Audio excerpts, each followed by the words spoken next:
أيها السادة والسيدات، سلام الله عليكم، أهلا ومرحبا بكم مباشرة من ملعب سيفيتاس متروبوليتانو في العاصمة الإسبانية مدريد لمتابعة المباراة الودية بين الفريق الوطني والمنتخب البيروفي ضمن استعدادات الفريق الوطني لنهاية كأس أفريقيا في الكوت ديفوار أمام ما يقارب 30,000 مناصر هنا في سيفيتاس متروبوليتانو. أسود الأطلس يبحثون عن الإقناع مرة أخرى عن الظهور بوجه مشرف يليق بهم ويليق بما قدموه في دولة قطر ويتناسب مع ما تحقق في المباراة الدولية الودية أمام منتخب البرازيل. أسود الأطلس اليوم نعم هناك غيابات، لكن من يحضر يبحث عن تقديم عرض قوي أمام المنتخب البيروفي. الملفت للانتباه هنا في هذا الملعب حضور ما يقارب 20,000 مناصر بيروفي. نعرف جيدا تواجد عدد كبير من البيروفيين في العاصمة مدريد وفي نواحي مدريد، جالية بيروفية كبيرة تؤكد حضورها. مقابل ذلك آلاف الحناجر المغربية اليوم في سيفيتاس متروبوليتانو تدعم المنتخب الوطني، تدعم مزراوي. يلعب ابو خلال لنصير، نصير يحاول انه يوصلها لحكيم زياش، لكن تدخل الدفاع البيروفي.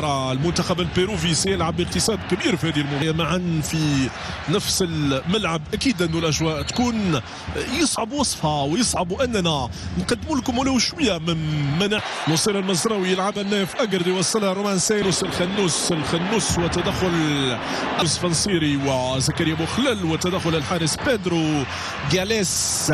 نصير بوكا جونيور سكاريو يبحث عن ايصال، كان متالق مع تفينت ومع نادي فاينارد.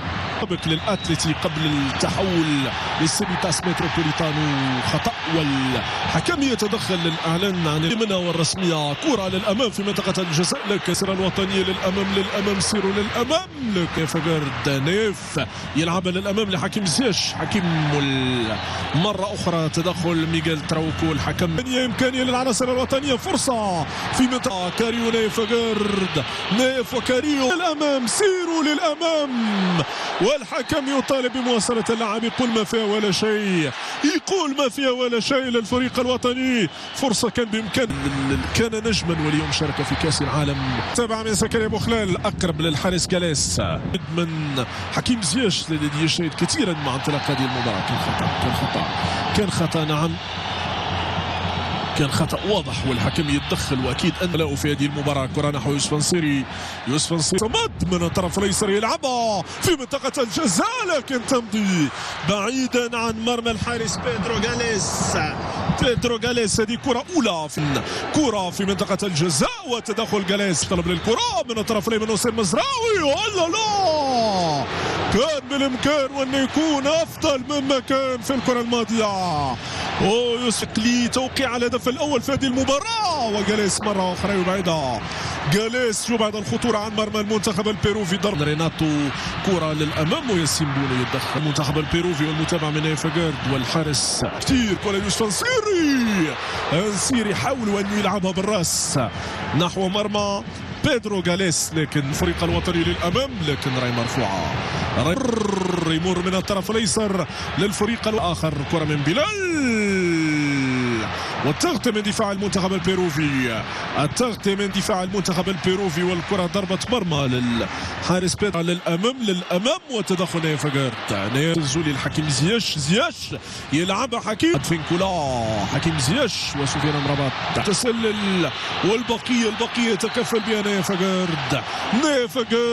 أقرد يتدخل يعطي الله والتغطية من دفاع كريم نصير. يلا يا نصير، كرتك يا نصير ويوسف فانسيري وتدخل دفاع المنتخب البيروفي. تضيع فرصة أخرى للفريق الوطني. كان زياش يلعبها والمتابعة السنسولي. عندك المساحة للتمرير، تسديدة عابرة لكل الحواجز من حكيم زياش. كان حكيم يسير وحيدا. الكرة وما زال الخطورة للعناصر الوطنية. بلال يسدد لكن بعيدا عن مرمى المنتخب البيروفي. فرصة أخرى تضيع للفريق الوطني في الجولة الأولى. حكيم يلعبها، وجرى للحارس البيرو نحو عبد الصمد تصل من جديد للمنتخب البيروفي. ميغيل تراوكو زياش ماذا سيقوم به حكيم؟ يسدد وتدخل دفاع المنتخب البيروفي. لو لم ترتد من دفاع المنتخب رومان نايف يغطي، ولما يخطئ نايف تجد رومان البيروفي من جديد كرة لكاريو، والخطأ يعلن عنه حكم المباراة لمصلحة المنتخب البيروفي في منطقة الجزاء. والمتابعة في ريناتو والتغطية في الأولى والتدخل في الثانية من يحيى عطية الله. والحق البيرو خطيرة لمنتخب البيرو، والتغطية البيرو بلمسة لأدفينكولا من بيرو، والتغطية من دفاع الفريق الوطني لكن بعيدا عن المرمى. لاعب البوكا جونيورز أدفينكولا لاعب سابق لرايو من زكريا مخلل يلحق الكورتو، والكرة تصل لزكريا مخلل وصير المزراوي. كان هناك خطأ والحكم ما فضلش انه يمنح الامتياز في الكرة. فرصة بيروفية من الطرف الايسر في منطقة الجزاء، والتدرب لمنتخب البيرو والمتابعة من فجر. يحيى يبحث عن العنصر القادر على التحكم في هذه الكرة. خطأ واضح من ريناتو تابيا، خطأ لريناتو تابيا في منطقة جزاء منتخب البيرو. في القائمة الثانية المتابعة كاريو ورومان سيس ياسين في منطقة الجزاء. المتابعة في القائمة الثانية، لكن في ظل تواجد يحيى عطية الله صعب على بس، لكن في النهاية تصل مزراوي يلحق بالكرة. نصر يتحصل، لا الحكم شاف ان اناس سروري كرة للفريق الوطني، تلعب كرة في منطقة الجزاء وخروج يسير نفس الطريق. يحرر رفاق وزملائه، إمكاني من حكيم زياش يسدد. حكيم ما مشاتش بعيد. الكرة الماضية لزياش كان بإمكانه أن يجعل المدرجات كرة في منطقة الجزاء لكنها ضائعة. عبد الرزاق حمد الله، سفيان أمرابات، أكثر اللاعبين الصابري. فيها خطأ الحكم قال ما فيها ولا شيء، ويعلن عن خطأ لمصلحة المنتخب البيروفي. لا داعي